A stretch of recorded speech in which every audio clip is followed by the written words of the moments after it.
Hello everyone, welcome to my channel. So in this video we are going to see two topics, that is cladogram and phylogeny. Now first we are going to see about the cladogram. Okay, so what is cladogram? It is a typical branching pattern. What it is? It is a branching pattern. So whenever the classification is done by using branching pattern, so it is said to be as a cladogram. Okay, now as shown on in this picture, you can see there are branches, so this is said to be as a cladogram. Okay, so it represents a hypothetical relationship denoting a comparison of organisms and their common ancestors. So what does it represents? It is a hypothetical relationship. Okay, hypothetical मतलब क्या होता है? Imagined. Okay, imagine किया हुआ relationship, hypothetical relationship जो कि denote करता है कंपैरिजन ऑफ ऑर्गेनिजम्स और उनके जो कॉमन एंसेस्टर्स हैं. Okay, now next is what? Phylogeny. Now what is phylogeny? Phylogeny में जनरली क्या किया गया है?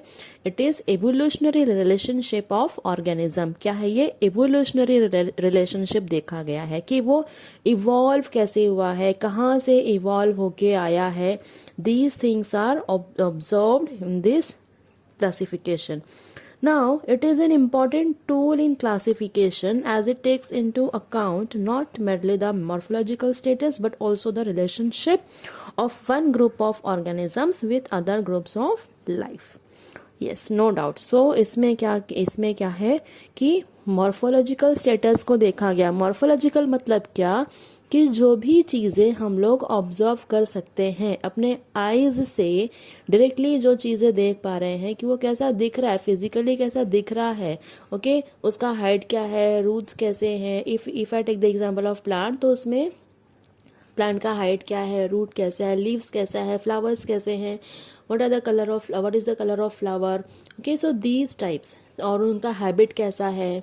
सो ये सब चीज़ें क्या है, हम लोग मॉर्फोलॉजिकली देख सकते हैं. So morphological status and also the relationship of one group of organism with the other group of life, कि उनका दूसरे ऑर्गेनिज्म से कैसा रिलेशन है. Okay, so these things are observed. Now next is what? The system helps us to understand the evolution and also focuses on similarities of their metabolic functioning. Now here in this system, ये evolution तो देख ही रहा है. Okay, phylogeny में क्या है? evolution तो हम कंसिडर कर रहे हैं. What is evolution? कि इसका एंसेस्टर क्या है, ये कहाँ से इवॉल्व होके आया है, इनके पूर्वज कौन थे. Okay, these things. सो ये पूर्वज इन द सेंस की एंसेस्टर ओनली. फाइन. सो ये कहाँ से इवॉल्व होके आए हैं? This was observed. Okay, along with this वो फोकस कर रहे हैं सिमिलैरिटीज पे भी. कौन सा similarities? Similarities of their metabolic functioning.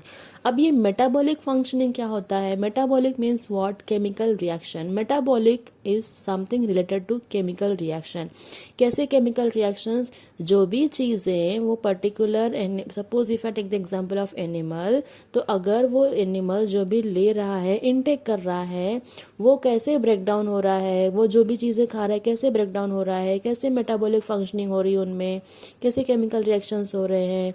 Okay, these things. Now plant में भी देखा जाए, not only about the plant. अगर प्लांट का नाम ले रहे हैं तो प्लांट तो है, यस, नो डाउट, उनमें भी जो है different types of metabolic reactions होते हैं. ओके, सो अभी फंगस हो गया. फाइन, फंगस हो गया. Fungus is not a plant, but fungus include करेंगे हम लोग, प्लांट को देखेंगे, देन एल्गे देखेंगे. तो ये सब चीज़ें क्या हो गई? ये सब चीज़ें इनमें different types of metabolic functioning होती हैं. Now for example if I see phylogeny example अगर देखेंगे तो the best example is Woese का जो 3 डोमेन कंसेप्ट हमने देखा था, आर्किया, बैक्टीरिया एंड यूकैरिया. ये 3 डोमेन कंसेप्ट है. Okay, then Whittaker's 5 kingdom classification. Okay, ये 5 किंगडम्स क्या है वो भी मैंने आपको बताया है, 5 किंगडम, और डिटेल में हम लोग आगे पढ़ेंगे. So these are the 2 examples of phylogeny.